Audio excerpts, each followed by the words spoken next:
I'd like to introduce our candidate for a division director role, Mark Prince. Mark, would you like to make an opening or closing statement? Closing, please, Steph. Okay, perfect. So your first question is, describe your role and responsibilities and how you will achieve these. My role and responsibilities for being a division director are to raise and work with my team of area directors to foster flourishing clubs.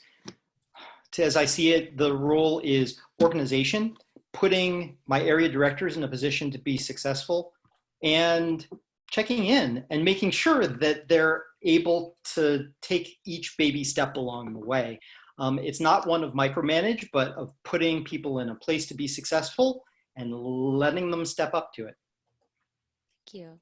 And speaking of team, please describe a successful team that you lead. A successful team that I lead? Or that you lead or you led. I've led a number of successful teams. I think my favorite was relatively early in my career. I joined a company called Postini, which was later acquired by Google, and I was brought in to be a tech support lead, one of two leads. And together we raised that team from 2 people to, in the 3 years I was there, 10 people. And what was impressive is that we had a 96+% customer sat and customer retention rates, that's unheard of. Only possible because we were aligned on how we went about the task, but we were all unique pieces of the puzzle that we all came together to accomplish the goal from very different vantage points.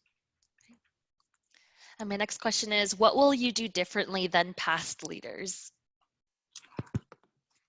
Frankly, I'm spoiled. I have a great division director, and frankly, I wouldn't change a lot of pages in her playbook. Really, that's it. I'm very comfortable with the model that I had as a division director.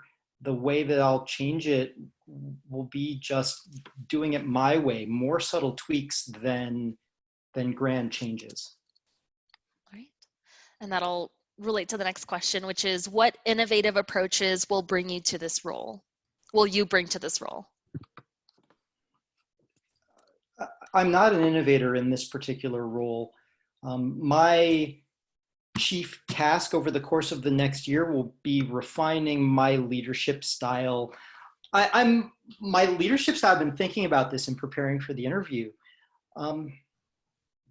I like to lead by consensus, and in a team like this, that doesn't really work in this sort of circumstance.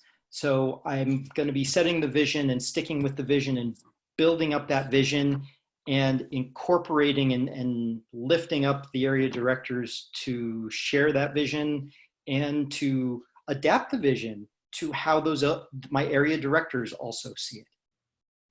Thank you. Who is the most influential mentor in your journey to seeking a position in district leadership?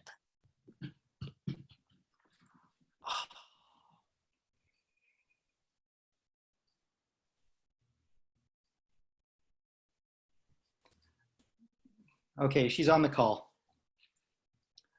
When I was considering whether to run for any sort of role in the district this coming year, I spoke with Stephanie, who told me about really that bit about learning my leadership style or how to lead. I'm not an authoritarian, but leading with authority is not something that I've traditionally done. I've traditionally done it by influence. And so finding my style leading by authority is something that is important to me. And it's something I take very seriously. And what's more, because I take it seriously, I take all of my team members' leadership journey very seriously as well. And so it became very appealing to me.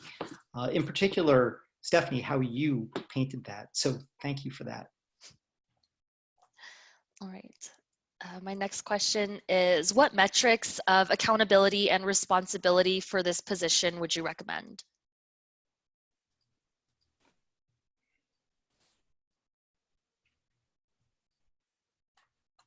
I mean, training satisfaction from club officer training is a chief one. Attendance, a second. And third, I mean, we have one queued up for us in the Distinguished Club program. I think it's important to encourage clubs towards the Distinguished Club program and see how those results are. I think those results will speak for themselves. Okay. And how can we encourage members to speak up to address concerns about club and district leadership? Well, I've done that over the course of this year, and I will continue to do it over the course of the next year if I'm in the role as a division director. You know, I'm not someone to be shy about my opinions.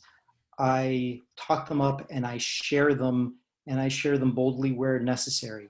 Honestly, I don't feel the need to take additional time for closing remarks. I think that your questions have done an amazing job of bringing out why I want to be a division director. And so I thank you for asking me those questions, although you Okay. definitely put me on the spot.